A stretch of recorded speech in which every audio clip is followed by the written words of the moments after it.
Oh, I'm so freaking hot. Very hot. Looks so dingy.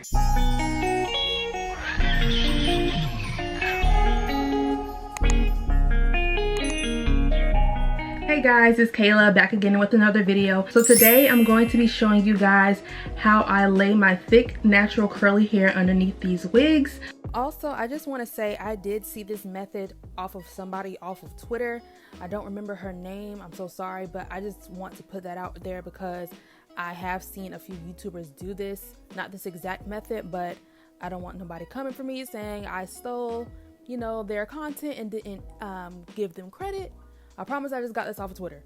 And yeah, so just putting that out there. If you're like me, unfortunately, we were not gifted the skill from our ancestors on how to cornrow.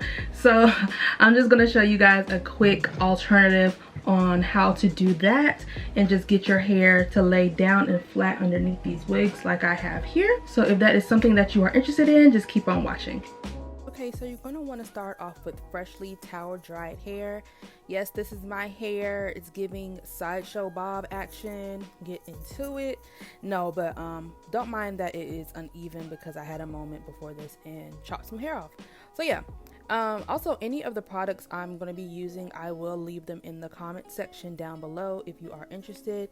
But yes, so we're gonna get into the next step, which is sectioning and detangling. I just got these clips from the dollar store, nothing important, but yeah, it's really cute, I guess. All right, and on to step number 3. It's going to be blow drying. Yes, look at all that full natural hair.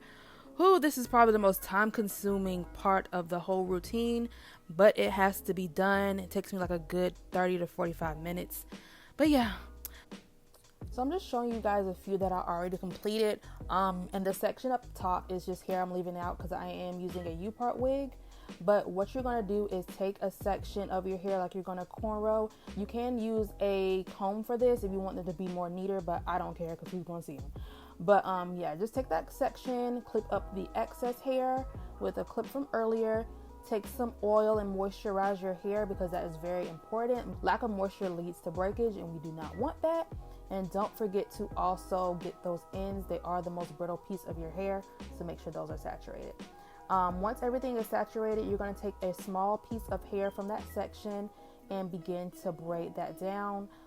This is not a braid tutorial, so I can't really give you a walkthrough. I just kind of learned. But I will say when I am braiding, I make sure the piece closest to the perimeter is the piece that I bring to the back, just so it can give me a tighter braid. So you're only going to want to braid like a quarter of a way through, and once you finish that, you're going to take a rubber band, take another small section from that bigger section and rubber band them together. When you're doing this, make sure that back section of the bigger section of hair is tucked away because you may snag a couple pieces and that can be annoying. So just for easier rubber banding, just make sure that's put away. Once you're done rubber banding, it should look a little something like this. This is where you can go in and tighten it or keep it loose if you know you're tender-headed or anything. But I will say the tighter the better because they will last longer. Once you've gotten it as tight or as loose as you like, you're just going to take that section and braid it down again a quarter of a way through. Take a rubber band and just repeat that same step all the way down. I know this isn't a long video, but if you are still here and watching, thank you so much, and please make sure to like and subscribe. I would really appreciate it.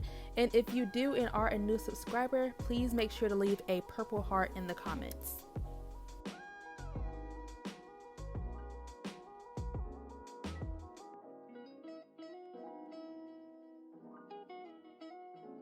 Once you get to the end, you're just going to take another rubber band and rubber band that end together just to seal it, of course. I just go in with some more oil as well, just to make sure those ends are fully saturated. And this is what we're going to be looking like when we are done. It's giving Cleo from Set It Off. Yes, without the bank robbery. If you know, like I said earlier, I don't really care about my parting. It can be a lot more neater in the back. If you do use a comb and everything, but I don't care. So yeah, I'm just using some more of that oil and oiling my scalp to make sure we ain't dry, honey. If you want, you can even take those, you know, braids and sew them down or bobby pin them up in the back. Whatever your preference, but I just leave them hanging because I don't care, once again. All right, so it is now the next day. I already installed the U-part wig. I actually made this wig myself, but I already installed the wig, so I'm just going in and styling my hair to look like, you know, an acceptable citizen. But yeah, just style it as desired until you look cute or whatever. Yes, give them face, Kayla. Yes. So yeah, guys, this is how the hair looks after styling and straightening. Like I said, like, the technique is super quick. Like, it takes no more than an hour to do. Anybody can do it. I mean, if you want to take the time out and learn to cornrow, that's fine, but I've exhausted my resources. Like, I can't do it anymore.